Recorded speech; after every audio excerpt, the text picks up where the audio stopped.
Hey, revolutionary greetings and hotep. My name is Kwame Benja.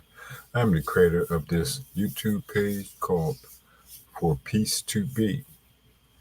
And what I mean when I say for peace to be, the drug war must end. So this page is basically going to be focusing on peace. How can we achieve peace?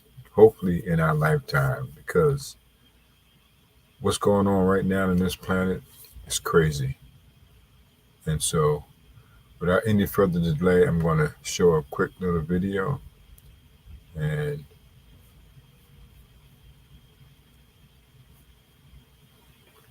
here we go.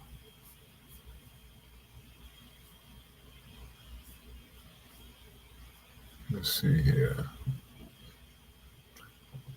I'm going to.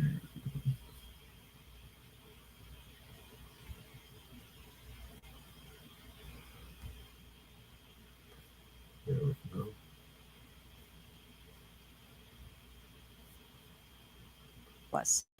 Civil rights advocate Michelle Alexander has a new piece in the nation. Its headline, "Only Revolutionary Love Can Save Us Now."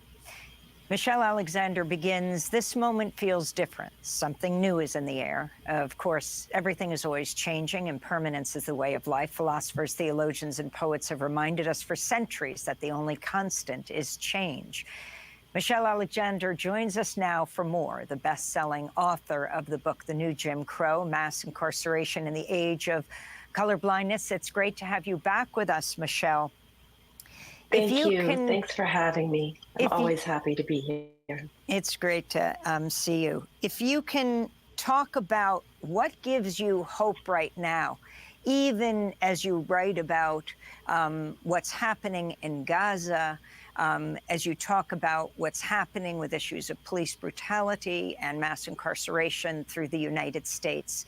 Talk about movements and your references to Dr. King.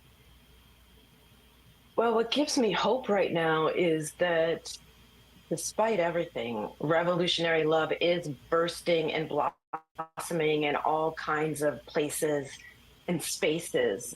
Years of relentless and patient organizing and deep learning about each other's histories and struggles have led to a moment when Black activists are showing up at protests organized by Jewish students who are raising their voices in solidarity with Palestinians who are suffering occupation and annihilation in Gaza. And, you know, this is due to connections that have been made over the course of years between liberation struggles on the streets of Ferguson and those occurring in Palestine. And these small acts of revolutionary love are leading to movements, are building movements that just might help us change everything. And, you know, we see this in communities everywhere where people are connecting dots between climate change and racial and gender injustice. We see it in the movement to stop Cop City in Atlanta. We see it in movements for clean water and food. And we see that people are making connections between liberation struggles here at home and those occurring around the world, as well as connections between the violence of policing and incarceration and the violence of militarism and the relentless assault on Gaza. So, you know, people are turning towards really promising forms of movement building, incredible acts of courage in this moment, speaking unpopular truths, and that gives me hope, even in a time when there is so much reason for fear and anxiety that can be paralyzing. Michelle, but you also raised in your article that all of this is happening right now in the midst of a presidential election here in the United States. And what do you see as the impact of the policy of the Biden administration in terms of, especially in terms of Gaza and the genocide there, and what the impact may be on the result of our election? Well, you know, tens of thousands of people have been killed in Gaza in just a few months with our bombs. You know, mass murder funded by our government, aided and abetted by our military, paid for in large part by our tax dollars. And while we have been told by our government that we are not witnessing genocide, you know, I and millions of people around the world have watched, you know, as videos have traveled around the globe, we've watched, you know, as mothers have pulled body parts of their dead children out of rubble, as people have had their limbs amputated, sawed off without anesthesia because the hospitals have been destroyed and there's no medicine, including pain medication, to be found. We've watched as people facing starvation have been shot at by Israeli soldiers as they approach vehicles carrying aid. And so, you know, the Biden administration seems to be surprised that people who are not Palestinian care as deeply as we do. And I think if the Democratic Party and the Biden administration is serious about winning this next election, they must not only insist upon a ceasefire, but end the aid for the military support and the bombs, and must invest and ensure that the people who are starving and who are suffering there get the aid that they need to survive. We must end the occupation of Palestine and commit to the thriving of all of the people who have been subjected to relentless war and occupation for decades now. And so, yeah, I do think it's an important issue in this election year. And, you know, as I point out in the piece, that there are many, many things that are weighing on the minds and the hearts of the American people right now. It is the mass killing in Gaza, you know, more than 10,000 children, and the destruction of hospitals, schools, churches, mosques, universities, museums, and nearly all the basic infrastructure. It is the memories of the killings that occurred on October 7th, memories that many continue to carry along with deep grief and fear. But there's also, you know, fears of the threats to our democracy, to the very ideas of diversity and inclusion. And there's the threat of climate change. You know, 2023 was the hottest year on record, and it seems we may have already passed a critical tipping point. And yet the 5 biggest oil companies last year raked in record profits, nearly 200 billion in profits, more than the economic output of most countries. And, you know, if all that wasn't enough, we keep learning more and more that AI just might destroy humanity. And, you know, I find that people often ask me as I speak about issues related to climate change and the war in Gaza and the threats related to the rise in technology, you know, what does any of this have to do with mass incarceration or police violence, the issues and causes that have been most pressing and most important to me for much of my life? And what I always say is that these issues have everything to do with mass incarceration. These are existential crises that we face because we have persisted in treating people and all of creation as exploitable and disposable, unworthy of our care and concern.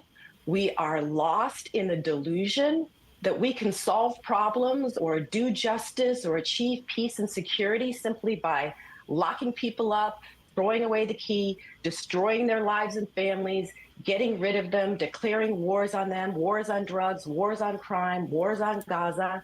And that's why I keep returning again and again to the speech that Martin Luther King, gave near the end of his life, the speech where he condemned the Vietnam War and was immediately canceled. That's what my Peace in the Nation is ultimately about. Michelle, we want to end with and get your final comment on Dr. King's speech that he gave at New York's Riverside Church opposing the war in Vietnam a year to the day before he was assassinated. This is Dr. King speaking about why he opposed the war in Vietnam.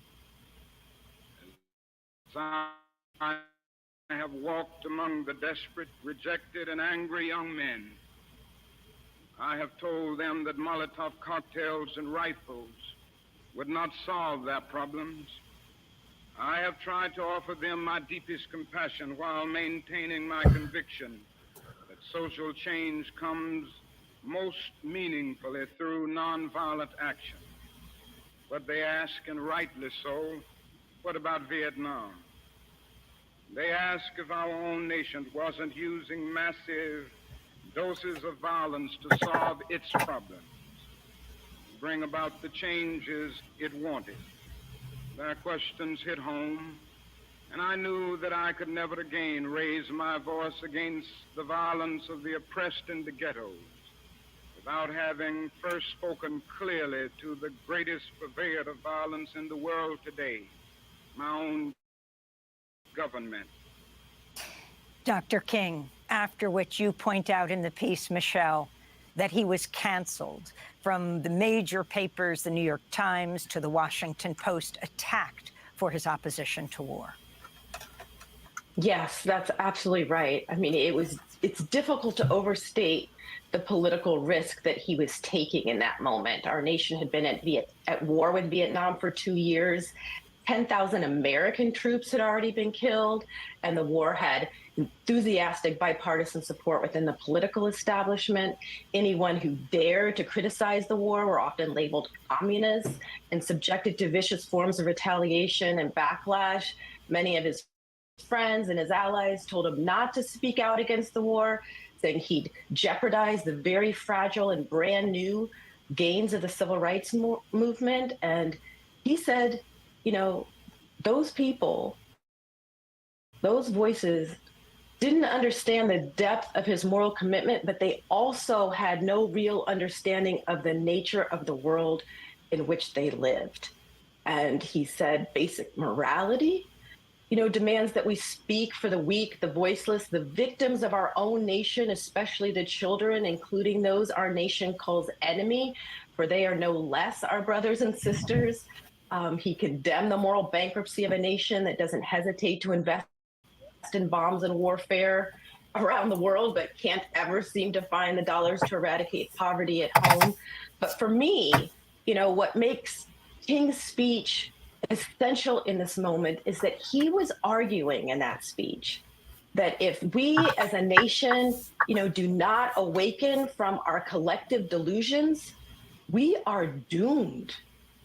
He said we must rapidly shift from a thing-oriented society to a person-oriented society. He said when machines and computers, profit motives, and property rights are considered more important than people, the giant triplets of racism, extreme materialism, and militarism will never be conquered. If we fail to make this turn, if we fail to awaken, we are doomed. And he was right. Whether we're talking about climate change, AI, mass deportation, mass incarceration, the wars in Gaza, or the wars on drugs, he's right that if we don't turn away from the corrupting forces of capitalism, militarism, and racism and embrace a truly revolutionary love for all people and all creation, we are doomed. End of that speech, he said there is such a thing as being too late. He said over the bleached bones and jumbled residue of numerous civilizations are written the pathetic words, too late. And yet his message wasn't a hopeless one. He was calling us to embrace a revolutionary movement, one that was grounded in an ethic of love, Just as Bell Hooks, once said, as long as we refuse to embrace love in our struggles for liberation, we will not be able to create a culture of conversion where there's a mass turning away from, an ethic of domination. And that ultimately is what revolutionary love is all about, and why I believe it is the only thing that can save us now. Michelle Alexander, thank you.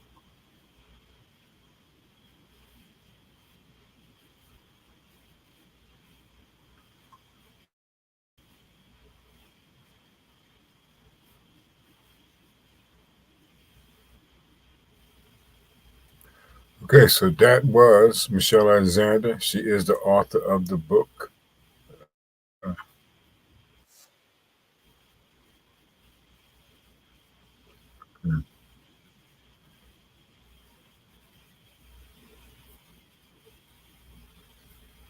right, so we're back to my show. All right, so that's Michelle Alexander. She is the author of this book right here, The New Jim Crow.